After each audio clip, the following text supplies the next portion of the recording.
નમસ્કાર દર્શક મિત્રો, કૃષિ દર્શન લાઈવ કાર્યક્રમમાં આપ સર્વ મિત્રોનું અમે હાર્દિક સ્વાગત કરીએ છીએ. અમે આજે પશુપાલક મિત્રો માટે એક મહત્વના વિષય પર ચર્ચા કરવાના છીએ અને તે છે પશુપાલક મિત્રોને મૂંઝવતા પ્રશ્નો. દર્શક મિત્રો, ગુજરાત રાજ્યમાં પશુપાલન એક મહત્વનો આવકનો સ્ત્રોત ધરાવતા વ્યવસાય તરીકે ગણવામાં આવ્યો છે. પશુપાલક મિત્રોને મૂંઝવતા પ્રશ્નો જેવા કે પશુની કાળજી કેવી રીતે લેવી, રસીકરણ ક્યારે કરાવવું, વિવિધ પ્રકારના રોગો અને તેનું નિવારણ વિશે માર્ગદર્શન આપવા માટે અમે ડીડી ગિરનારના સ્ટુડિયોમાં આમંત્રિત કર્યા છે ડોક્ટર એસ પંચાસરા સાહેબને. તેઓ સંશોધન વૈજ્ઞાનિક તરીકે પશુ સંશોધન કેન્દ્ર સરદાર કૃષિનગર દાંતીવાડા કૃષિ યુનિવર્સિટી ખાતે ફરજ બજાવે છે. તેમની બાજુમાં બિરાજેલ છે ડોક્ટર BS રાઠોડ સાહેબ. તેઓ મદદનીશ સંશોધન વૈજ્ઞાનિક તરીકે પશુ સંશોધન કેન્દ્ર સરદાર કૃષિ યુનિવર્સિટી સરદાર કૃષિનગર દાંતીવાડા કૃષિ યુનિવર્સિટી ખાતે ફરજ બજાવે છે. તો બંને મહાનુભાવો પાસેથી આપણે મહત્વની માહિતી મેળવીએ તે પહેલાં આપને જણાવી દઈએ કે અમારી ફોન લાઈન ચાલુ જ છે. અમારા ફોન નંબર ખાસ નોંધી લેશો. આપના પ્રશ્નો ચોક્કસથી આવકાર્ય છે, પરંતુ તે પહેલાં અમારા ફોન નંબર નોંધી લેશો. અમારા ફોન નંબર છે 079 26 85 38 14, 079 26 85 38 16. તો આવો આજના વિષય સંબંધિત બંને મહાનુભાવો પાસેથી માર્ગદર્શક માહિતી મેળવીએ. નમસ્કાર પંચાસરા સાહેબ, નમસ્કાર રાઠોડ સાહેબ. ડીડી ગિરનારના સ્ટુડિયો અને કૃષિ દર્શન લાઈવ કાર્યક્રમમાં આપ સર્વેનું હાર્દિક સ્વાગત કરીએ છીએ. તો આજનો વિષય પશુપાલક મિત્રો માટે ખૂબ મહત્વનો છે કે સૌથી પહેલાં તો એ પ્રશ્ન થાય કે જેવી રીતે આપણે મનુષ્યોમાં રસીકરણ કરાવતા હોઈએ છીએ, તો પશુઓમાં પણ રસીકરણ કરાવવું પડે ખરું? અને પશુપાલક મિત્રોને જણાવવું હોય કે રસીકરણ એટલે શું, તો તે વિશે એક નિષ્ણાત તરીકે આપ શું કહેશો? ખેડૂત મિત્રો, રસીકરણ વિશે તો હવે જાણતા જ હશો, કારણ કે તમે રસી લેવા માટે તમે પણ કોરોનાની રસી લેવા માટે લાઈનમાં ઊભા રહ્યા છો અને કેમ રસી લઈએ છે એ પણ ખબર છે. પશુઓમાં પણ આવી જ રીતે વિષાણુ અને જીવાણુથી રોગ થતા હોય છે અને એ રોગ ન થાય અને ખેડૂતોને આર્થિક નુકસાન ન પડે એના માટે આપણે રસીકરણ લેવું પડતું હોય છે. અને રસીકરણ એક ખાસ મહત્ત્વની વાત છે કે અમુક રોગ માટે એના ટાઈમિંગ ફિક્સ કરેલા હોય છે કે ખરવા મોવાસા છે તો એને વર્ષની અંદર 2 વખત એટલે દર 6 મહિને એકવાર રસીકરણ મુકાવવું હોય છે. એવી રીતે બીજા પણ રોગ છે, એના વિશે પછી માહિતી હું આપીશ. પણ રસીકરણ એ જ મહત્ત્વનું છે, કારણ કે જો રસીકરણ નહીં કરાવીએ તો અમુક રોગ એવા હોય છે કે જેમાં પશુઓ મરતું નથી હોતું, પરંતુ એનું જે દૂધ ઉત્પાદન છે કે પ્રજનન ક્ષમતાને એ ઘટી જતી હોય છે અને દૂધ ઉત્પાદન ઘટતા ઘણીવાર એવું થતું હોય છે કે તમે ખરવા મોવાસાનો રોગ ફેલાય અને તમે રસીકરણ ન કરાવ્યું અને ગામમાં ફેલાય તો ગામની અંદર ડેરીની અંદર દરરોજનું 5000 લીટર દૂધ આવતું હોય ને તમે જોશો 2-4 દિવસની અંદર એ 2000 લીટરે પહોંચી જશે. એટલે અમુક રોગ એવા બહુ જે આર્થિક રીતે બહુ નુકસાન કરે છે, તો એના માટે રસીકરણ કરાવવું ખૂબ જ જરૂરી છે. અને રસીકરણ ખેડૂતોએ હવે એવી રીતે ઘણીવાર એવા પ્રશ્નો કરતા હોય છે કે અમારે ત્યાં કોઈ રસી મૂકવા આવ્યું જ નથી. હવે આપણને જેવી રીતે આપણે લાઈનમાં ઊભા રહીને રસી મુકાવીએ છીએ એવી રીતે પશુઓમાં પણ રસીકરણ કરાવવું એ આપણી જવાબદારી છે, આપણું પશુ છે. તો આપણે જો કોઈ ના આવે તો આપણને ટાઈમ ખબર હોવી જોઈએ કે આ ટાઈમે રસી મુકાવવાની હોય તો આપણે સામેથી યાદ કરીને નજીકના પશુ દવાખાનો સંપર્ક કરી અને રસી મુકાવવી જોઈએ. ખૂબ સરસ આપે માર્ગદર્શક માહિતી આપી પંચાસરા સાહેબ. રાઠોડ સાહેબ, આગળ પ્રશ્ન એ થાય કે જેવી રીતે આપણે મનુષ્યમાં પણ રસી મુકાવીએ છીએ, પશુઓમાં પણ રસી મુકાવીએ છીએ, પરંતુ આ પશુઓમાં રસી ક્યારે અને શા માટે મુકાવી જોઈએ? નિષ્ણાત તરીકે આપ શું કહેશો? સૌ પ્રથમ તો દેશ અને દુનિયા ક્ષેત્રે આપણા રાજ્યનું જેને નામ રોશન કર્યું છે એવા સર્વે પશુપાલક ભાઈઓ તથા ખાસ કરીને બહેનો કે જે ખરેખર આમાં સંકળાયેલી છે, બહેનોને મારા નમસ્કાર. બેને બહુ સરસ પ્રશ્ન પૂછ્યો કે પશુઓમાં કઈ પહેલાં તો રસી મુકાવી જોઈએ. તો એમાં ખાસ કરીને ખરવા મોવાસા, ગળસૂંઢો અને થાઇલેરિયોસિસ એટલે કે ગાંઠિયો તાવ. દેશી ઓલાદના પશુ હોય તો ખરવા મોવાસા અને ગળસૂંઢો, અને શંકર ઓલાદના પશુ હોય તો ખરવા મોવાસા અને ગળસૂંઢો, તે ઉપરાંત એક વધારામાં થાઇલેરિયોસિસ એટલે કે ગાંઠિયો તાવની આપણે રસી મુકાવવાની જરૂર પડે. આ ઉપરાંત આપણે ચેપી ગર્ભપાત, મોટાભાગે લોકો એવું કહેતા હોય કે અમારે પશુઓ તરોઈ જતા હોય, તો આ પશુ તરોઈ ના જાય એના માટે ચેપી ગર્ભપાત એટલે કે બ્રુસેલોસિસની રસી જે 4 થી 7 માસની ઉંમરે જ આપવામાં આવે. ગાંઠિયા તાવની એટલે કે થાઇલેરિયોસિસની રસી જીવનમાં ફક્ત એક જ વાર આપવામાં આવે. જ્યારે બીજી બધી બીમારીઓની રસી આપણે જે સમયમાં વર્ષમાં 2 થી 3 વાર આપવાની જરૂરિયાત રહેતી હોય છે. અત્યારે આપણી સાથે અને કોલર મિત્ર જોડાયેલા છે ભાવનાબેન વંથલીથી બોલી રહ્યા છે. ભાવનાબેન, આપનો પ્રશ્ન જણાવો. એક ગાય છે અમારે, 2-3 દિવસથી ખાંડ નથી ખાતી ને પાછળથી ચાલી નથી શકતી. ચોક્કસથી તમારા પ્રશ્નનો ઉત્તર આપી દઈએ. સર, શું કહેશો આ વિશે? પંચાસરા સાહેબ. બેન, ભાવનાબેનનો પ્રશ્ન છે કે એમની ગાય 2-3 દિવસથી પાછળ ખાતી નથી અને પાછળથી ઊભી નથી થઈ શકતી. તો આના માટે અત્યારે તો જો વહારો તો નથી, પણ ધારો કે એની અંદર એવો રોગ આવે છે કે જેની અંદર આપણે એને કહીએ એફિમેરલ ફીવર, તો એની અંદર એવી રીતે થઈ શકે કે પાછળથી ઊભી ન થાય, કે આખા પગ જકડાઈ જાય અને તાવ આવે અને ખાતી પીતી બંધ થાય. તો એના માટે તમારે અને બીજી શક્યતા એવી પણ છે કે જો વીઆયેલી હોય, 1-2 મહિના થયા હોય તો ખાંડ ન ખાતી હોય તો એની અંદર ગ્લુકોઝની ખામી હોય તો પણ આવું થઈ શકે છે. તો એના માટે તમારે દવા કરાવવા માટે નજીકના પશુ ચિકિત્સા ડૉક્ટરનો સંપર્ક કરવો પડે અને એમને બોલાવી અને દવા કરાવવી પડે. ખૂબ સરસ આપે ઉપયોગી માહિતી આપી. અત્યારે આપણી સાથે રાણાભાઈ નકુમ ગીર સોમનાથથી જોડાયેલા છે. રાણાભાઈ, આપનો પ્રશ્ન જણાવો. રાણાભાઈ, હા જી, આપનો પ્રશ્ન જણાવો. આપણો પ્રશ્ન છે, ગાય ભેંસને કૃમિની ગોળી ગાભણ માલને દઈ શકાય? ખૂબ સરસ પ્રશ્ન છે સર, શું કહેશો? કૃમિ ગાભણ છે અને કૃમિનો રોગ આ છે. ઘણીવાર ખેડૂતો પૂછતા હોય કે સાહેબ ગાભણ પશુને કૃમિનો ડોઝ આપી શકાય કે કેમ? તો દરેક ખેડૂત મિત્રોને પહેલા તો એક સલાહ છે કે કૃમિનો ડોઝ આપણે માણસને અને દરેક પશુઓને આપવાની જરૂર હોય, પણ ગાભણ પશુને ધારો કે કોઈ દવા, એટલે કે ધારો કે તમે બજારમાં ઉપલબ્ધ હોય કે એલ્બેન્ડાઝોલ હોય ને ફેનબેન્ડાઝોલ, તો જે એલ્બેન્ડાઝોલ દવા છે એ ગાભણ ના હોય એવા પશુને આપી શકાય, અને ફેનબેન્ડાઝોલ જે ગાભણ હોય એને આપી શકાય. તો આપ જ્યારે દવા લેવા જાઓ અથવા કોઈ ડૉક્ટરની સલાહ મુજબ જો તમે આનો કૃમિનો ડોઝ આપો તો તમારા આ પ્રશ્નની ચિંતા કરવાની જરૂર નથી, કારણ કે તમે જ્યારે રજૂઆત કરો કે સાહેબ મારી ગાય ભેંસ ગાભણ છે અને એના કૃમિનો ડોઝ લખી આપો, તો એ તમને ગાભણમાં નુકસાન ના કરે એવો ડોઝ જ લખી આપે. પણ આપણે આપવું જોઈએ વર્ષમાં ચોમાસાની ઋતુ પહેલા, ચોમાસાની ઋતુ પછી, અને જે વિસ્તારમાં પાણી વધારે ભરાતું હોય એવા વિસ્તારોમાં તમારે વર્ષમાં 3 થી 4 માસે, એટલે કે 3 થી 4 વાર વર્ષ દરમિયાન કૃમિનો ડોઝ આપવો જોઈએ. બરોબર. અત્યારે પંચાસરા સાહેબ અને રાઠોડ સાહેબ ખૂબ સરસ મહત્વની માહિતી આપી રહ્યા છે, પરંતુ અત્યારે સમય થયો છે નાનકડા વિરામનો. વિરામ બાદ ફરી પાછા મળીએ.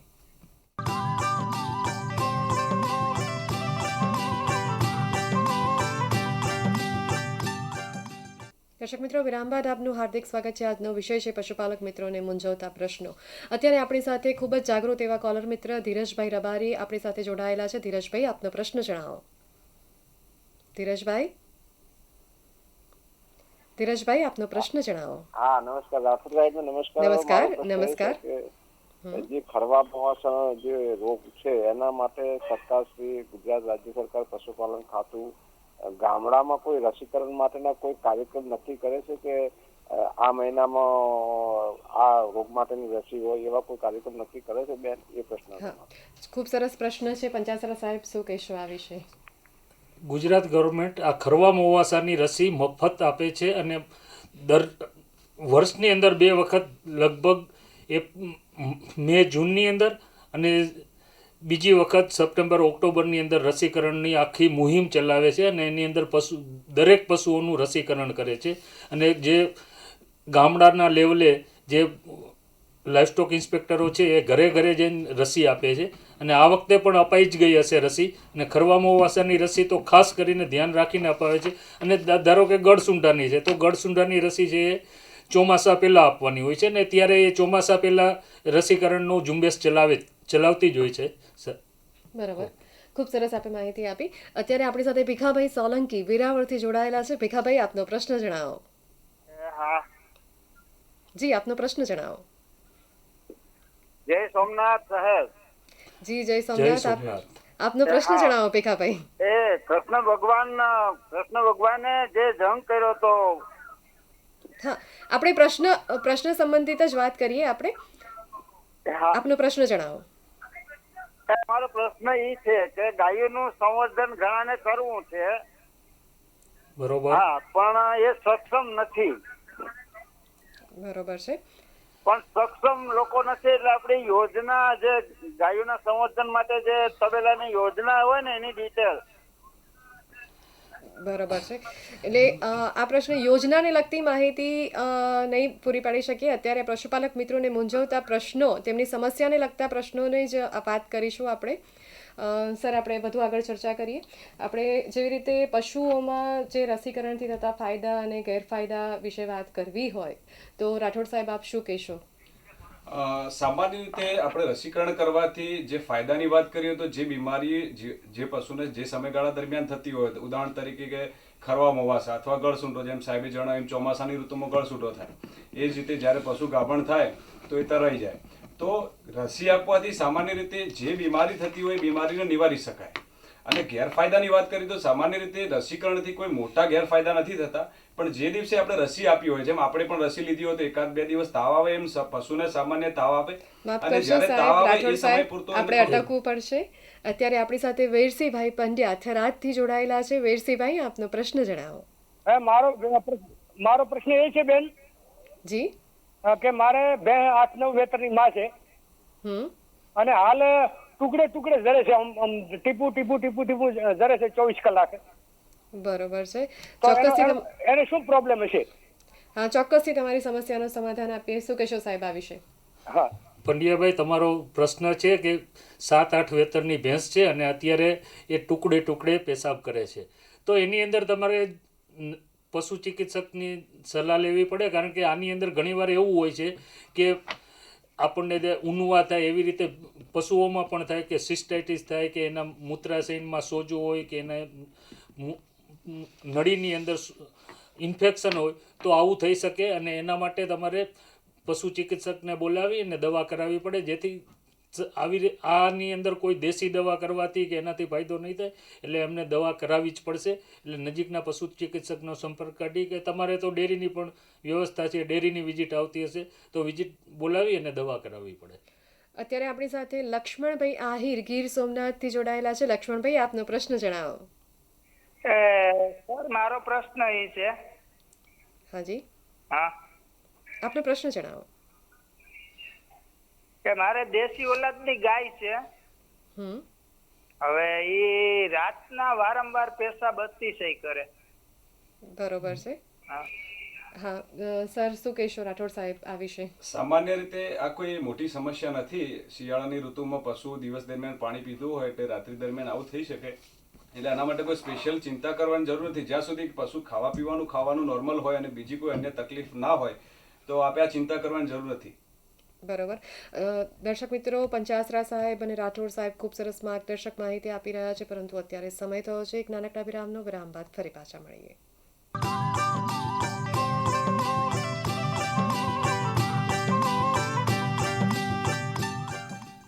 દર્શક મિત્રો, વિરામ બાદ આપનું હાર્દિક સ્વાગત છે. આજનો મહત્વનો વિષય છે પશુપાલક મિત્રોને મૂંઝવતા પ્રશ્નો.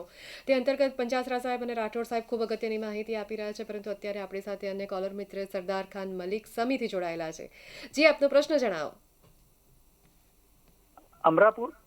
અમરાપુરથી સરદાર ખાન મલેક બોલું છું, સમી તાલુકો. બરોબર. જી, આપનો પ્રશ્ન જણાવો. હા, રાઠોડ સાહેબને મારો પ્રશ્ન છે કે અમે ગીર ગાયનો તબેલો કર્યો છે અને ખૂંટ લાવ્યા છીએ, અને એ ખૂંટ દુબળો જ રહે છે. દવા ડોક્ટરને બોલાયા હતા, પછી ચિકિત્સકને સમિતિ, પણ કઈ ફેર પડતો નથી. તો ચોક્કસથી તમારી સમસ્યાનું નિવારણ લાવીએ. રાઠોડ સાહેબ, શું કહેશો આ વિશે? નમસ્કાર સરદાર ખાનભાઈ.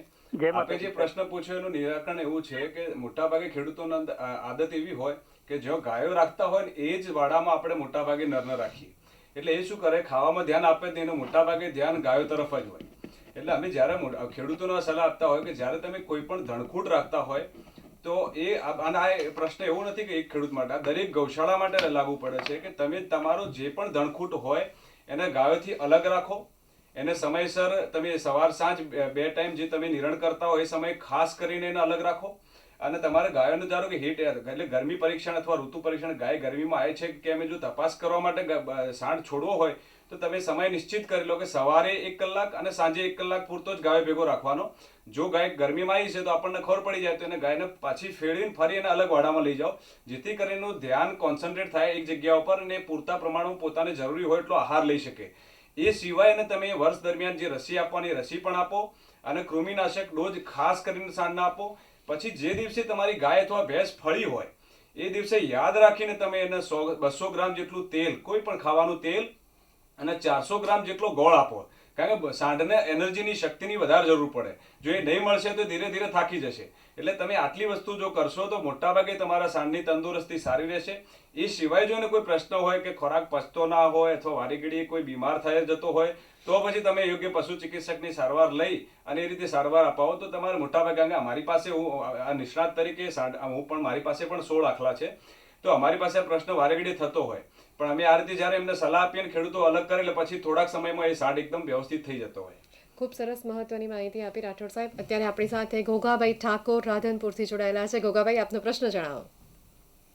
એક ગાય વિયાણી 2 વાછરડા હતા ને મરેલા નીકળ્યા 2. બરોબર. તો ગાય આમ આપણે દોવા બેઈએ તો દોવામાં કમ્પ્લીટ ઊભી રહે એમ આપતી નથી, અને આ દોઈએ તો લોહી જેવું આવે આંટડોમાં. બરોબર. તેમને ગાય દોહનમાં પ્રોબ્લેમ થાય છે, તો તે વિશે એમને માર્ગદર્શન આપશો. ભોગાભાઈ, તમારો પ્રશ્ન બરોબર છે. સમાવવા માટે ને સમાવવાની સમસ્યા જ નથી. ગાય દોવા દે છે, તમને ઊભી રહે છે ને દોવા દે છે, પરંતુ આ કાંકરેજ ગાય છે તમારી પાસે, કદાચ દેશી ગાય હશે. હા, તો એની અંદર આવા પ્રોબ્લેમ રહે છે. વિયાય પછી 2-3 દિવસ સુધી એને ઘણી વખત દૂધની અંદર જગ્યાએ ગુલાબી દૂધ આવે અથવા તો લોહીના ફોદા પણ આવતા હોય છે. તો એના માટે દેશી દવા તો તમે કદાચ કરેલી જ હશે કે કપૂર જે આપણે ધૂપ કરીએ, દીવો કરીએ, એ કપૂર સવાર સાંજ ખવડાવવું પડે.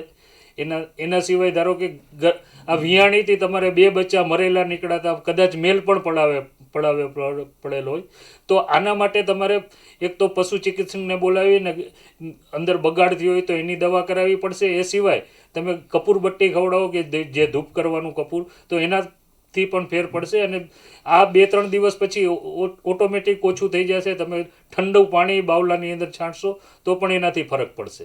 ખૂબ સરસ મહત્વની માહિતી આપી પંચાસરા સાહેબ. અત્યારે આપણી સાથે લક્ષ્મીબેન પટેલ મોડાસાથી જોડાયેલા છે. લક્ષ્મીબેન, આપનો પ્રશ્ન જણાવો. હલો, મારો પ્રશ્ન એ છે કે મારા 2 ભેંસું થયું, એમનું મતલબ ખવડાવવાથી ફેંટ નથી આવતા. ભેંસના ફેંટ 4 આવું એ કઈ રીતે પોસાય મને?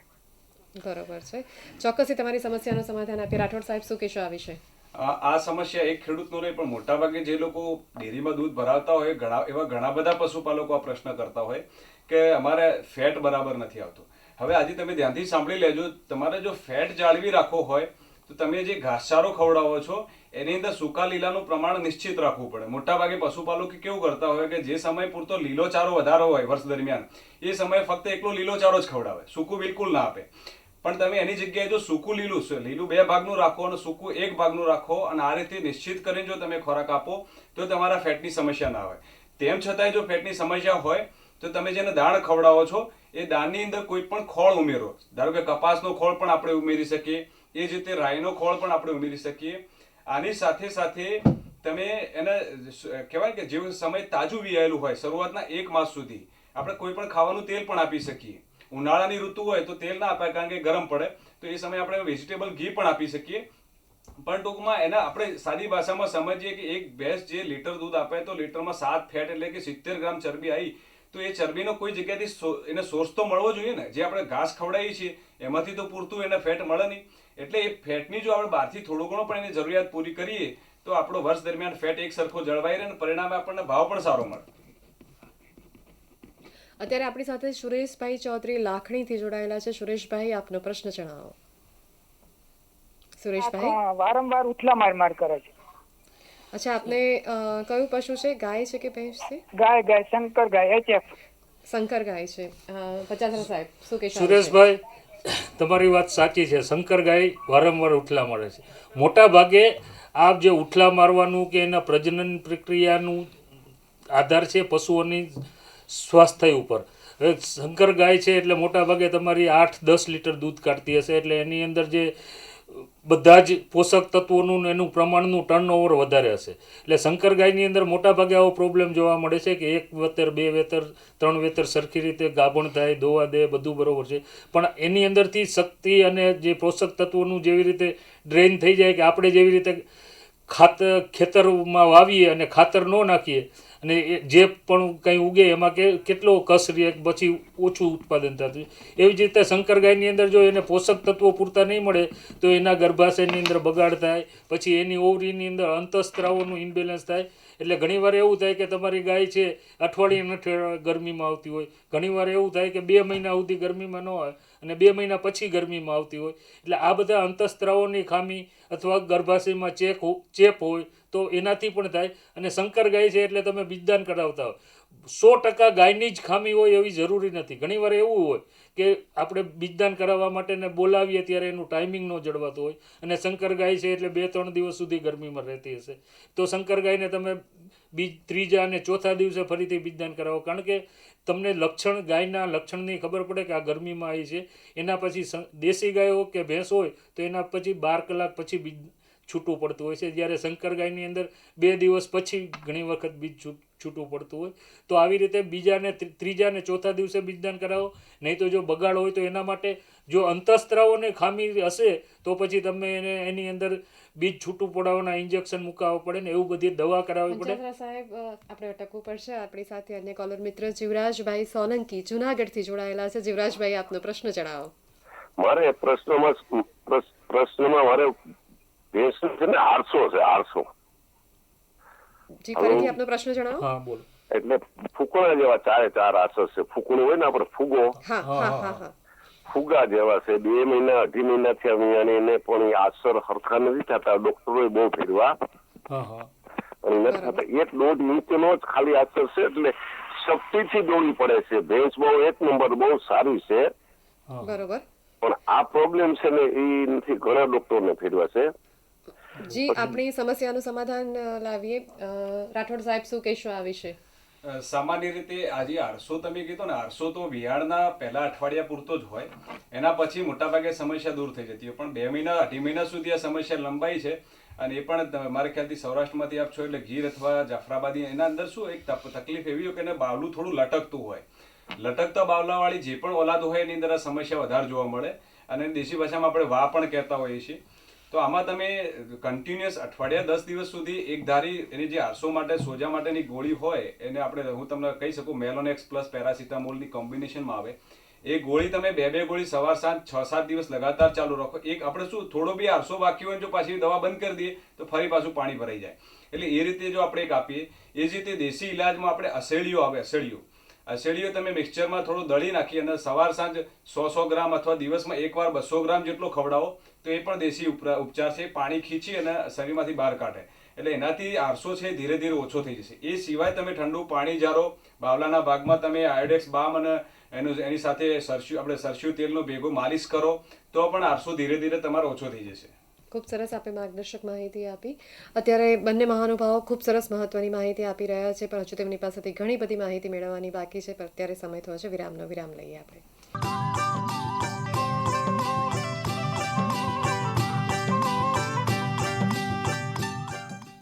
વિરામ બાદ આપ સૌનું હાર્દિક સ્વાગત છે. આજનો વિષય છે પશુપાલક મિત્રોને મૂંઝવતા પ્રશ્નો. બંને મહાનુભાવો ખૂબ મહત્વની માહિતી આપી રહ્યા છે. ચર્ચાનો દોર આગળ વધારીએ. રાઠોડ સાહેબ, આપણે વાત કરી રહ્યા હતા કે રસીકરણ કરવાથી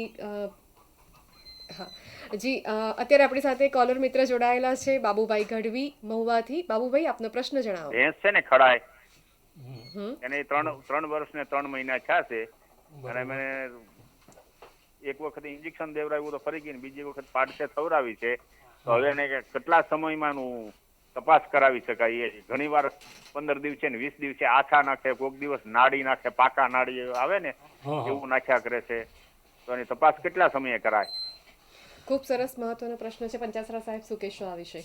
બાબુભાઈ, તમારી વાત સાચી છે કે અત્યારે જે નાખે છે જનરલી કોઈ પણ પશુને 2 થી 2.5 મહિના પછી તપાસ કરાવો તો ડૉક્ટરને પણ ખબર પડશે અને સાચી માહિતી મળશે.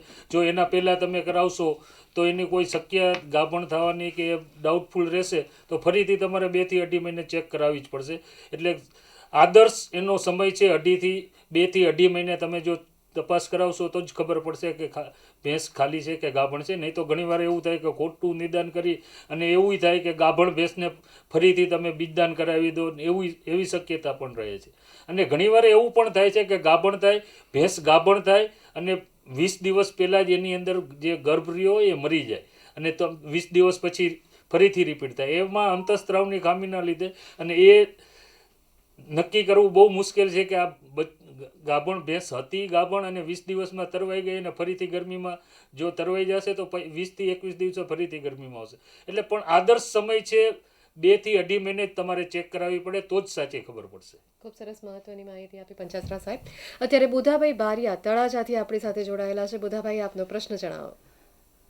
પ્રશ્ન મારો બેન એ છે કે મારી 2 વર્ષની વાછરડી છે, એ આશા નાખે છે તો એને કેટલા ટાઈમે ફેરવવી એમ? બરોબર. રાઠોડ સાહેબ આ વિશે શું બુધાભાઈ, કહેશો? આપણી જે વાછડી છે એ ગીરની છે કે જાફર મતલબ કઈ ઓલાદની છે? ગીરની છે, ગીર હા.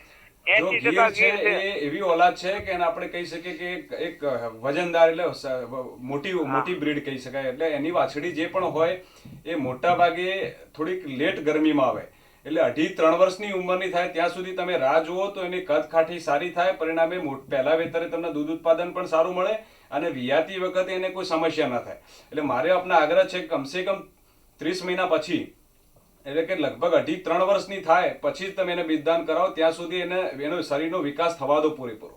બરોબર, ખૂબ મહત્વની માહિતી આપી. રાઠોડ સાહેબ, આપણે આપણી સાથે અન્ય કોલર મિત્ર જોડાયેલા છે વેરાવળથી બાબુભાઈ દોડિયા. બાબુભાઈ, આપનો પ્રશ્ન જણાવો.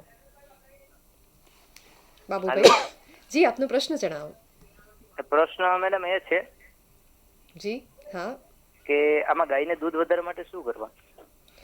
ખૂબ મહત્વનો પ્રશ્ન છે. પંચાસરા સાહેબ, શું કહેશો આ વિશે? બાબુભાઈ, તમારો પ્રશ્ન છે એ બધા આખા પશુપાલક મિત્રના પ્રશ્ન છે કે પશુઓ રાખીએ છે શું કામ? દૂધ માટે. તો દૂધ વધારવા માટે શું કરવું જોઈએ? એ પ્રશ્ન ખરેખર તમારો સાચો છે, પણ એના માટે એક વસ્તુ છે કે આ આપણા બહુ પૂર્વજોએ કે હમણાં છેલ્લા 50 આપણે ક્યારેય એવી કોઈ ધ્યાન જ નથી રાખેલું કે આપણું ગાય કે બચ્ચું, ગાયનું વાછરડી કે ભેંસની પાડી કેવી આવશે. મોટા ભાગે ખેડૂતોને એવું જોઈએ છે કે ભાઈ અમારી જે ગાય કે ભેંસ છે એ ગાભણ થવી જોઈએ અને વિયાવી જોઈએ, દૂધ આપવી જોઈએ, એના બચ્ચા કેવા આવશે એનું ધ્યાન નથી રાખ્યું. એટલે આના માટે આપણે પેઢી સુધારવા માટે સારું બીજદાન કરાવવું જોઈએ અને સારા આખલાનું જ બીજદાન કરાવવાથી જે વાછડીઓ આવશે એમાં દૂધ ઉત્પાદન વધશે.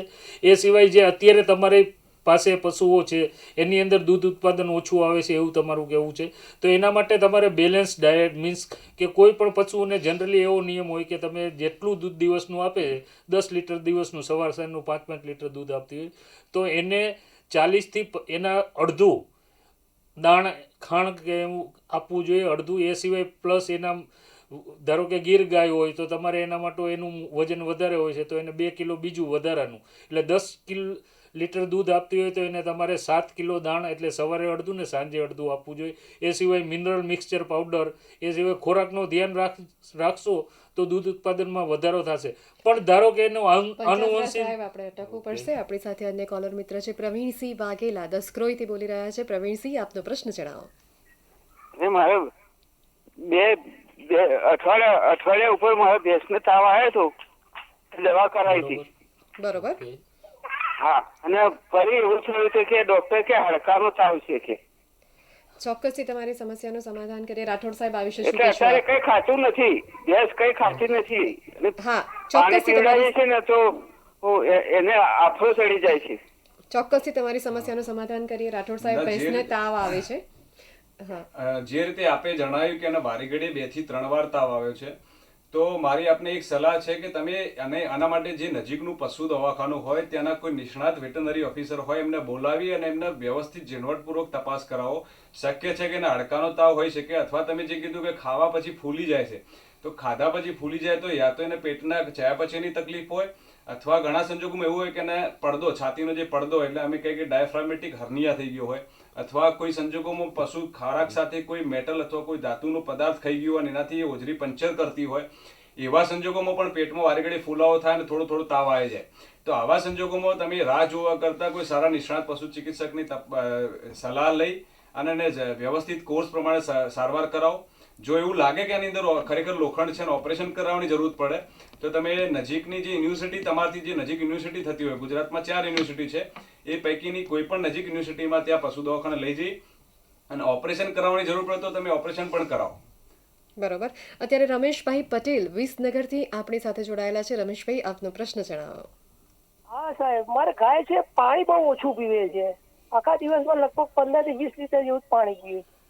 પંચાસરા સાહેબ, શું કહેશો આ વિશે? પાણીને લગતો પ્રશ્ન છે અને પશુ પાણી ખૂબ ઓછું પીવે છે, તે વિશે શું કહેશો? રમેશભાઈ, જો ગાયને તમે પાણી આપો છો અને નથી પીતી તો એ કોઈ મોટો પ્રશ્ન નથી. જો કે શિયાળો હતો, અત્યારે આ સિઝન શિયાળાની તે એમાં પશુઓ ઓછું જ પાણી પીએ. એ સિવાય તમે જો પશુઓને પાણીનું મહત્વ જ હું તમને સમજાવી દઉં કે પાણી કોઈ પણ પશુઓને, બાંધેલા પશુઓને દિવસની અંદર 3 થી 4 વખત પાવવું પડે, તો જ એની હવે ઉનાળો આવશે એટલે પાણીની જરૂરિયાત લગભગ કોઈ પણ પશુને 50 થી 60 લીટરની દરરોજની હોય છે.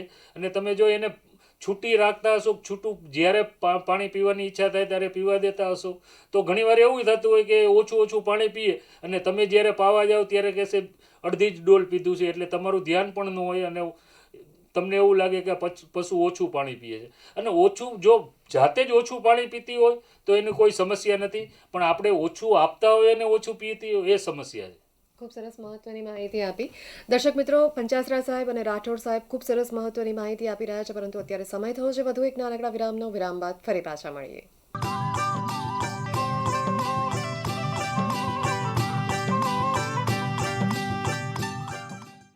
દર્શક મિત્રો, વિરામ બાદ આપ સૌનું હાર્દિક સ્વાગત છે. આજનો વિષય છે પશુપાલક મિત્રોને મૂંઝવતા પ્રશ્નો. પંચાસરા સાહેબ અને રાઠોડ સાહેબ ખૂબ સરસ મહત્વની માહિતી આપી રહ્યા છે, પરંતુ અત્યારે આપણી સાથે અન્ય કોલર મિત્ર ગોરધનભાઈ પટેલ પ્રાંતિજથી જોડાયેલા છે. ગોરધનભાઈ, આપનો પ્રશ્ન જણાવો. ગોરધનભાઈ, હા જી, આપનો પ્રશ્ન જણાવો.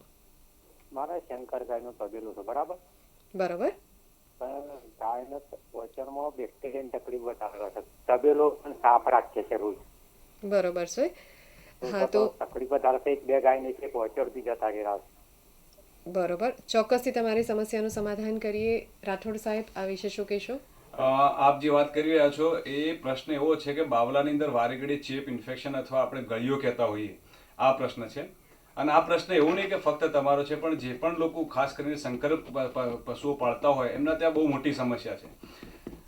મોટા ભાગે આ એક સ્વચ્છતાને લગતો પ્રશ્ન છે. તમે પશુની આજુબાજુ જો સંપૂર્ણ એમ કહેવાય કે તબેલાની આજુબાજુ એકદમ ચોખ્ખાઈ રાખતા હોય. મોટા ભાગે આપણે આદત કેવી હોય બહેનોને, પશુપાલન કરતી ખાસ બહેનોને, કે જ્યારે પણ દોવા બેસે એટલે ગારો કાદવ કિચડ હોય તો એમાં પોતાની જગ્યા કરીને દોવા બેસી જાય અને દોઈને પછી પોતાના કામમાં વ્યસ્ત થઈ જાય. તો મારી આપ સૌને વિનંતી છે કે આમાં તમે એક તો ખાસ સ્વચ્છતા રાખો. ધોયા પહેલા અને ધોયા પછી બાવલાને તમે સાફ કરવાનું રાખો. શક્ય હોય તો એન્ટીસેપ્ટિક સોલ્યુશન ડેટોલથી અથવા કોઈ પણ સાબુથી પણ તમે હાથ ધોઈ શકો. એની સાથે સાથે તમે જંતુનાશક જે કહેવાય ને જીવાણુ મારવા માટેનું એન્ટીસેપ્ટિક લોશન પણ અવેલેબલ હોય, એ લોશનથી પણ તમે ડીપ કરી શકો. આ ઉપરાંત જેવું તમારી દોહન પ્રક્રિયા પૂરી થાય એટલે તમારું આપણે કહીએ કે આંચળનું છિદ્ર ખુલ્લું હોય, એની પર થોડું ઘણું દૂધ ચોટેલું હોય એટલે બેક્ટેરિયા એની પર એટેક કરે. તો આને તમે સફાઈ કરી અને પછી તરત જ એને નિરણ કરી દો તો ભેંસ ઊભી ખાશે અડધો કલાક સુધી ખાશે, ત્યાં સુધી આંચળનું છિદ્ર છે એ બંધ થઈ જાય. બંધ થાય એટલે ફરીથી બેક્ટેરિયા ઉપર ના જઈ શકે, તો તમારી આ સમસ્યા મહદઅંશે ઓછી થઈ જાય. એ જ રીતે તમે આપણે બજારમાં ઉપલબ્ધ દેશી દવા અથવા આપણે કહીએ કે લીંબુ કપૂર, એ પણ અઠવાડિયે એકાદ વાર અવારનવાર આપતા રહો તો પણ આ સમસ્યા તમારી મહદઅંશે ઓછી થઈ જાય. ખૂબ સરસ માહિતી આપી રાઠોડ સાહેબ આપે. અત્યારે આપણી સાથે રમેશભાઈ પંચાલ ભિલોડાથી જોડાયેલા છે. રમેશભાઈ, આપનો પ્રશ્ન જણાવો. જી રમેશભાઈ. હાજી સાહેબ, ભેંસનો પગ પકડાઈ જાય પારા. ફરીથી આપનો પ્રશ્ન જણાવશો. ભેંસનો પગ પકડાઈ જાય પારાથી. બરોબર. ડોક્ટરે કીધું વાયરસ.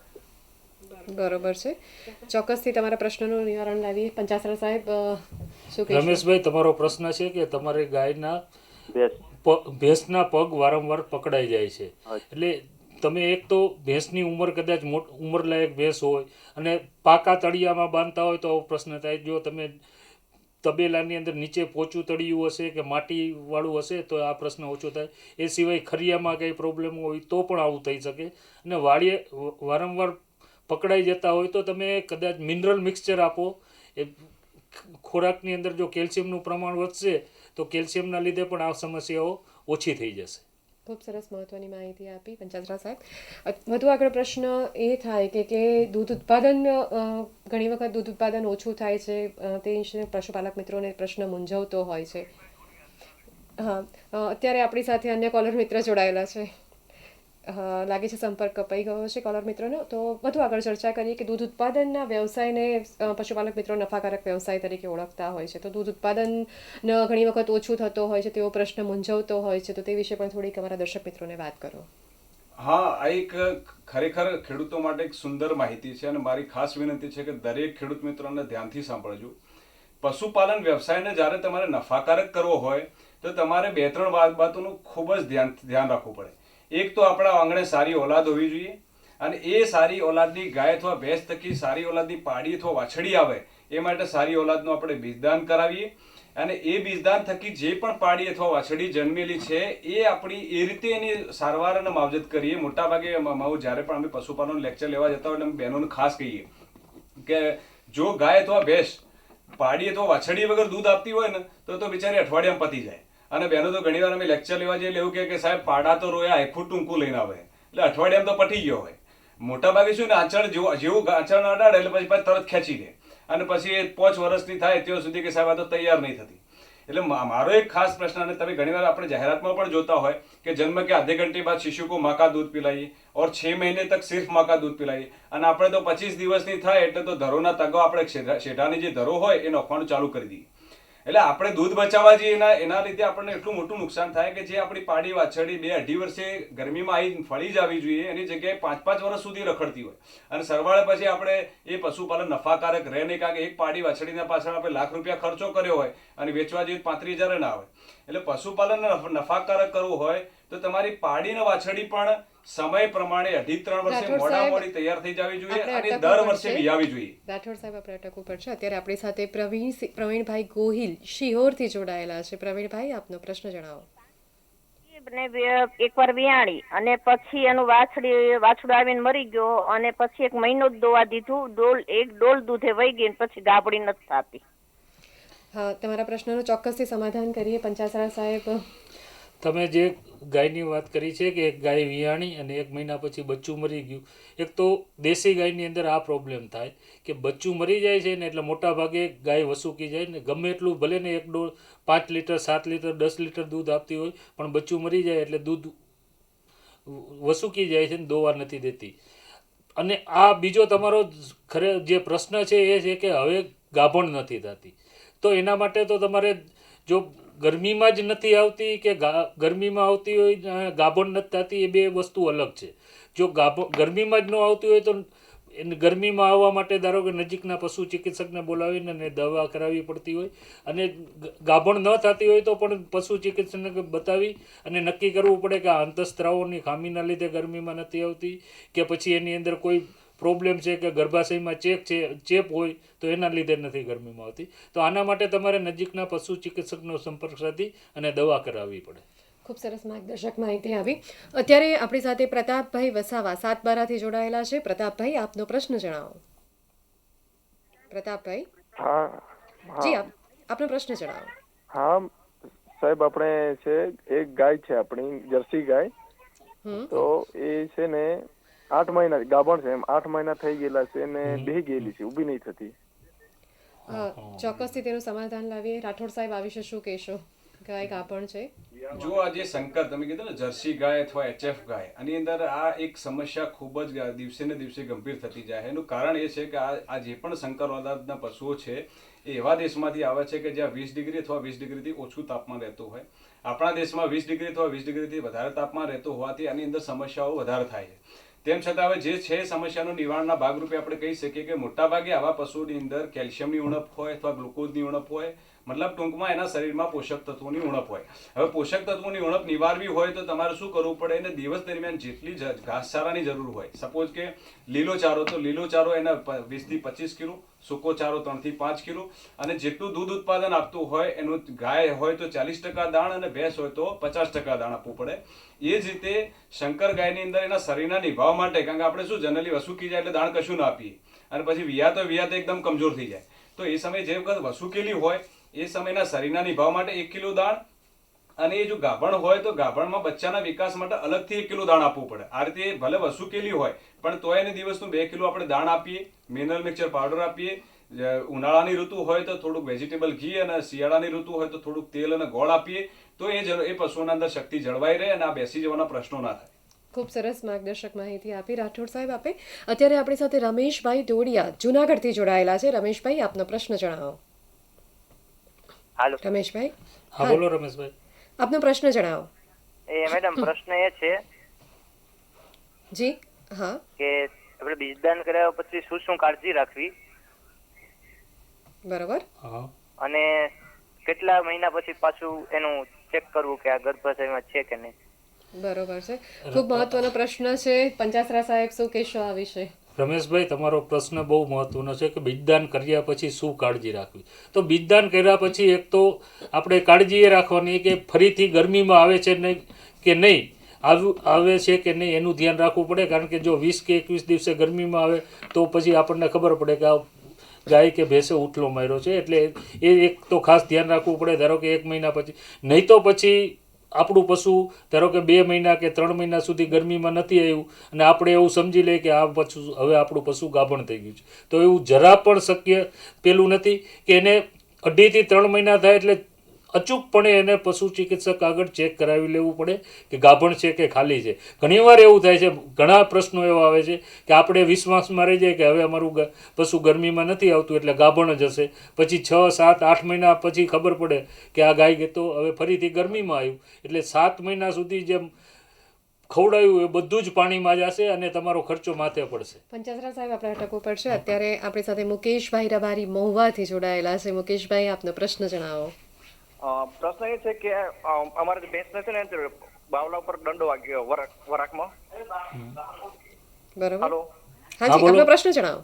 પ્રશ્ન એ છે કે અમારી ભેંસને બાવલા ઉપર દંડો વાગી ગયો એટલે સોજન આવી ગયું છે. બરોબર, ભેંસને સોજો આવી ગયો છે. રાઠોડ સાહેબ, આ વિશે શું કહેશો આપ? જો મુકેશભાઈ, તમે જે પ્રશ્ન પૂછ્યો કે બાવલા ઉપર દંડો વાગી ગયો, એટલે બાવલું તો એકદમ નાજુક વસ્તુ છે, નાજુક જગ્યા છે. એ ભાગમાં પહેલા તો વાગે ના એનું ખાસ ધ્યાન રાખવું. અને હવે જો વાગી ગયો છે અને સોજો આવી ગયો છે તો આપણે જે બાવલાના સોજાની વાત કરીએ એમ તમે ઠંડુ પાણી પણ જારી શકો અને મેલોનેક્સ પ્લસ પેરાસિટામોલના કોમ્બિનેશનમાં બજારમાંથી ઉપલબ્ધ કોઈ પણ સારી ગોળી લાવી અને 3-4 દિવસ સુધી સવાર સાંજ 2-2 ગોળી આપી દો તો તમારો સોજો ઉતરી જશે. એ સિવાય એની પર આપણે થોડુંક આપણે જે બામ હોય, પેઇન કિલર બામ હોય એની પણ થોડી માલિશ કરી શકીએ. આપણે બાવલાના ભાગમાં સરસિયા તેલની પણ માલિશ કરી શકીએ. એનાથી બાવલાનો સોજો ઓછો થઈ જશે તમારે. ખૂબ સરસ બંને મહાનુભાવોએ માહિતી આપી. આપ બંને મહાનુભાવો ડીડી ગિરનારના સ્ટુડિયોમાં પ્રતાર્યા અને ખૂબ સરસ મહત્વની માહિતી આપી, તે બદલ આપ ખૂબનો ધન્યવાદ. દર્શક મિત્રો, જોયું ને, બંને મહાનુભાવોએ જે માહિતી આપી તે માહિતીનો ચોક્કસથી ઉપયોગ કરશો. આપ સૌની આર્થિક સુખાકારીમાં વધારો થાય તે પહેલાં આપણે નિહાળી લઈએ આગામી શુક્રવાર તારીખ 4/3/2022ના રોજ શુક્રવાર સાંજે 5 વાગે આપ જે વિષય પર માર્ગદર્શન મેળવી શકશો તે વિષય છે ઉનાળુ શાકભાજીની ખેતી પદ્ધતિમાં વૈજ્ઞાનિક અભિગમ. ફરીથી એક વાર વિષય જણાવી દઈએ. આપ 4 માર્ચ 2022ના રોજ શુક્રવારે સાંજે 5 વાગે જે વિષય નિહાળી શકશો તે છે ઉનાળુ શાકભાજીની ખેતી પદ્ધતિમાં વૈજ્ઞાનિક અભિગમ. દર્શક મિત્રો, ફરી મળીશું એક નવા વિષય, નવી માહિતી અને નવા નિષ્ણાતની સાથે. ત્યાં સુધી રજા આપશો. નમસ્કાર.